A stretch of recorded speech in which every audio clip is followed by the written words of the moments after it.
తనకు వారసత్వంగా ఇచ్చిన 3 ఎకరాల 22 కుంటల భూమిని తన తండ్రి మొదటి భార్య వారసులు ఆక్రమించే క్రమంలో తమకు చాలా ఇబ్బందులు పెడుతున్నారని తనపై, తన కొడుకులపై ఎల్లవుల వెంకట ప్రసాద్ తన పోలీస్ పవర్ ఉపయోగించి తప్పుడు కేసులు పెట్టి భయాందోళనకు గురి చేస్తూ వేధిస్తున్నాడని భద్రాద్రి జిల్లా లక్ష్మీదేవిపల్లి మండలం హేమచంద్రపురానికి చెందిన ఎల్లావుల సీతారాములు ఆవేదన వ్యక్తం చేశారు.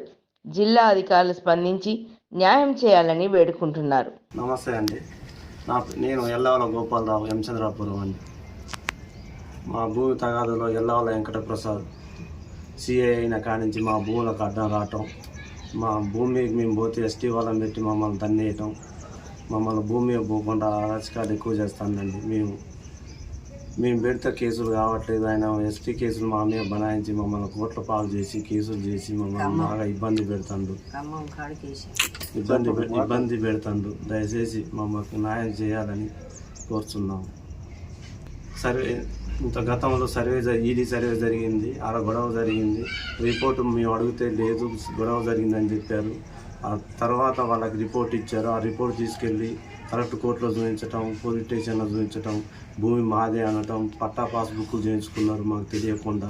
సర్వే చేసుకొని, దొంగ సర్వేలు తీసుకొని, రిపోర్ట్లు తెచ్చుకొని మమ్మల్ని చాలా ఇబ్బంది పెడతారు భూమి పోకుండా. దయచేసి మాకు న్యాయం చేయగలరని కోరుతున్నాం కలెక్టర్ గారిని. నుండి వారసత్వంగా మా నాన్నగారికి వచ్చింది భూమి. పట్టా పాస్బుక్ మా నాన్నగారి పేరు మీద ఉంది, కానీ అదే సర్వే నెంబర్ మీద వాళ్ళు పట్టా పాస్బుక్లు ఎట్లా చేసుకొని మమ్మల్ని ఇబ్బంది పెడుతున్నారు.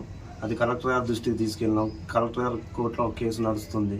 దయచేసి కలెక్టర్ గారు దీన్ని గమనించగలరని కోరుతున్నాం. హేమచంద్రపురం మా నాయన ఎలాల ముత్తయ్య. మా నాయనకి 2 భార్యలు. పెద్ద ఆమె పేరు వెంకమ్మ,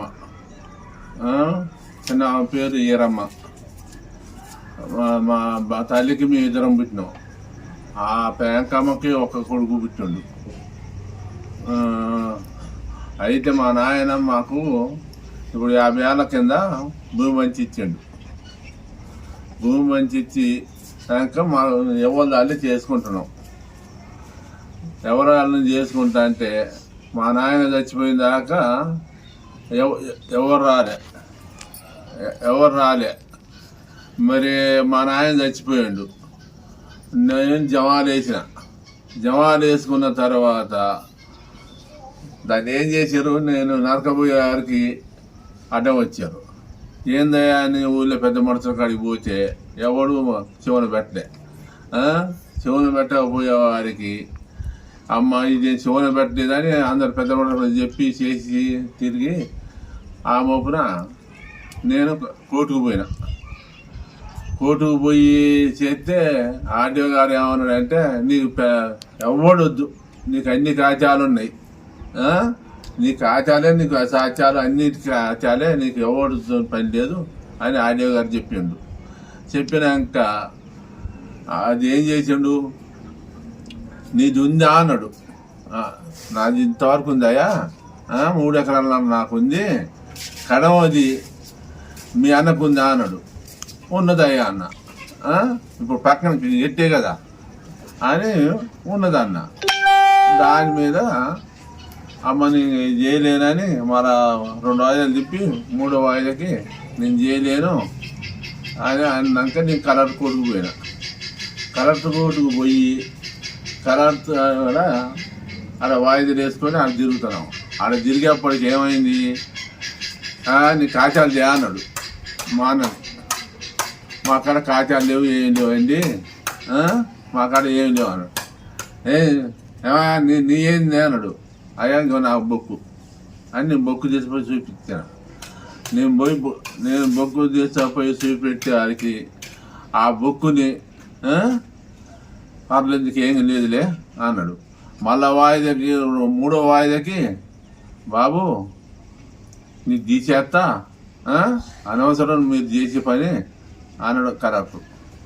అన్నాక ఆయన ఏం చేశారు, ఏమైందో ఆయన ట్రాన్స్ఫర్ అయిపోయాడు. మళ్ళీ 2వ కలెక్టర్ వచ్చిండు. 2వ కలెక్టర్ వచ్చి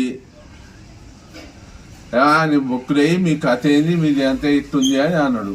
అనేవారికి ఆయన ఏం చేసిండు, ఈ అనేవారికి మా కాడ ఏమి లేవండి, మా కాడ కాగితం ముక్క లేవు, ఆ? అని చెప్పారు. చెప్పినాక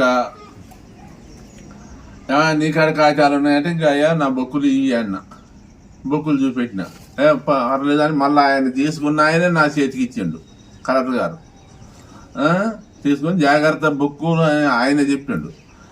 చెప్పి ఇంకో మళ్ళా 3వ వాయిదాకి కొట్టేస్తానా అని చెప్పిండు.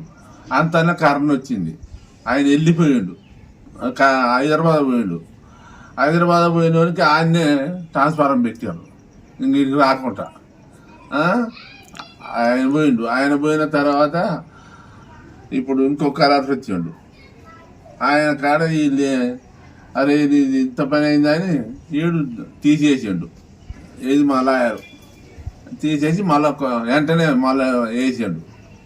మళ్ళీ వేసినాక నడుస్తుంది ఇప్పుడు. ఇప్పుడు వెంకటప్రసాద్,